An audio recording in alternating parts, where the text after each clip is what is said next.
दोपहर के समय पर विमला अपने घर से जल्दी जल्दी चलते हुए करम की बिरयानी की दुकान पर पहुंचती है।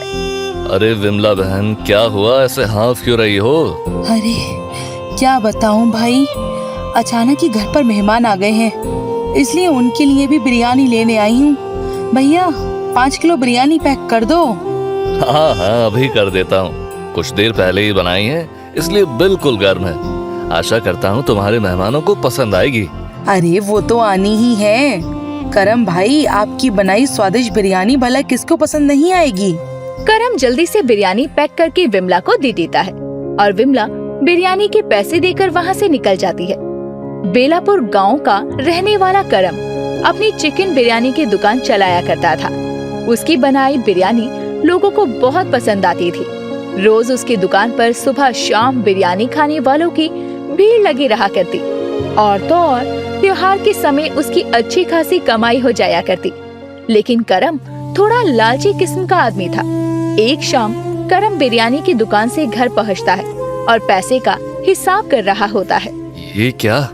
अरे इससे ज्यादा तो हफ्ते की बिरयानी बनाने की लागत लग जाती है। ओहो, आप फिर हिसाब किताब करने बैठ गए? पहले मुंह हाथ धोकर खाना खा लीजिए।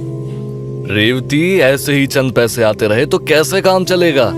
अभी तो बिरयानी की दुकान के लिए जो कर्ज लिया था वो भी चुकाना है। अजी धीरे धीरे सब हो जाएगा, आप परेशान क्यों हो रहे हैं? वैसे भी दुकान पर ठीक ठाक ग्राहक आ जाते हैं। हम थोड़ा बचत करके चलेंगे तो सब ठीक होगा। अपने आप कुछ ठीक नहीं होता। मुझे ज्यादा कमाई करने के लिए कुछ तो सोचना पड़ेगा। करम सोचने लगता है कि कैसे वो अपनी बिरयानी बनाने की लागत को कम करे ताकि उसकी लागत कम हो और उसे मुनाफा ज्यादा हो। इसीलिए वो अपनी बिरयानी में बासमती चावल की जगह राशन वाले चावलों का इस्तेमाल करने लगता है। अरे भाई, ये बिरयानी के चावल तो बहुत छोटे हैं और स्वाद में भी पहले जैसे नहीं है।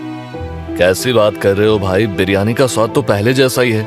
और वैसे भी इतनी स्वादिष्ट बिरयानी तुम्हें कहीं भी इतनी सस्ते दाम में नहीं मिलेगी।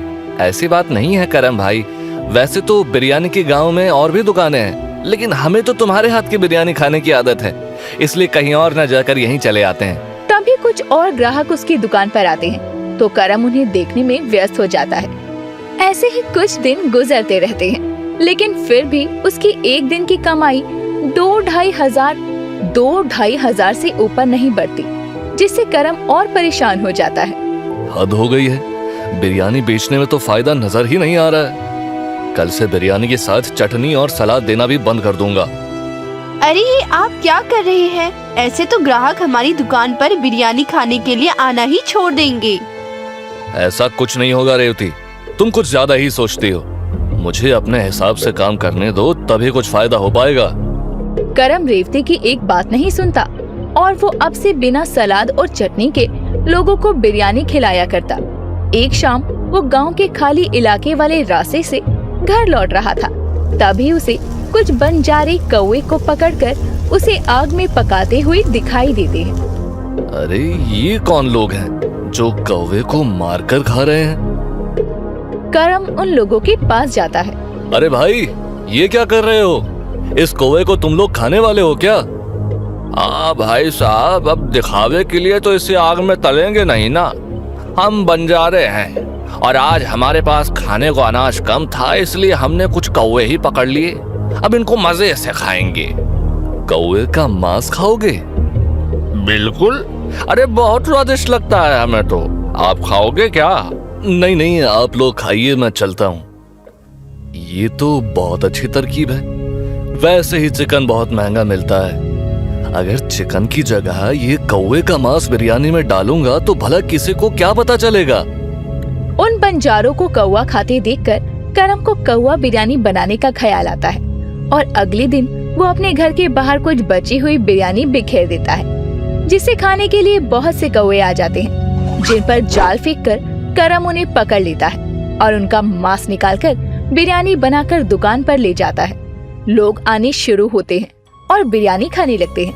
चिकन की जगह कौवे का मांस खाकर एक ग्राहक कहता है, अरे करम भाई, ये बिरयानी में एक भी लेग पीस नहीं है और स्वाद भी कुछ अटपटा सा है। ओहो, हमेशा तुम्हारी थाली में लेग पीस आए ये तो जरूरी नहीं ना। जो परोसा है खा लो, कितना बोलते हो। उसी समय विमला भी बिरयानी लेने के लिए दुकान पर आती है। आओ आओ विमला बहन, बहुत दिनों बाद आई हो दुकान पर। हाँ करम भाई, महंगाई आसमान छू रही है। ऐसे में रोज रोज बिरयानी तो खा नहीं सकते ना। आज घर वालों का मन किया तो चली आई हूँ बिरयानी लेने। अच्छा ऐसा करो, 3 किलो बिरयानी पैक कर दो जल्दी से। हाँ अभी देता हूँ। उस दिन तो रोज की तरह करम की बनाई सारी कौवा बिरयानी बिक जाती है। उधर विमला घर पर सभी को चिकन बिरयानी परोस कर देती है, तो उसके घर वाले बिरयानी में से आ रही बदबू के चलते बिरयानी खाने से मना कर देते हैं। तो विमला उस बिरयानी को फेंकने के लिए बाहर निकलती है। हाय हाय, न जाने कैसी बिरयानी बना कर दी है करम भाई ने, जो आज किसी ने चखी भी नहीं। अब सारी बिरयानी फेंकनी पड़ेगी। तभी बंजारों की टोली का वो आदमी गलियों में भटक रहा था, जो विमला से टकरा जाता है। अरे नजरों में कोई खराबी है क्या? देख कर नहीं चला जाता तुमसे? माफ करना बहन, 2 दिनों से कुछ खाया पिया नहीं है, तो कमजोरी के कारण चला नहीं जा रहा है। आपके पास कुछ खाने का हो तो खिला दीजिए। ओहो, ये खराब बिरयानी से दे दूं क्या? दे ही देती हूँ। वैसे भी पैसे तो लगाए ही हैं मैंने इसमें, और फेंकने जाऊंगी तो वैसे ही बर्बाद होगी। इससे अच्छा ये भूखा खा लेगा। बहन जी आप सुन तो रही है ना? हाँ हाँ, मैं बहरी नहीं हूँ, सुन लिया। ये लो चिकन बिरयानी खा लो। चिकन बिरयानी? आप इस भूखे को बिरयानी खिलाएंगी? आपका दिल तो बहुत बड़ा है। विमला उस आदमी को वो बिरयानी दे देती है, जिसे चखते ही वो विमला की तरफ घूर कर देखता है। ऐसे क्या घूर रहे हो?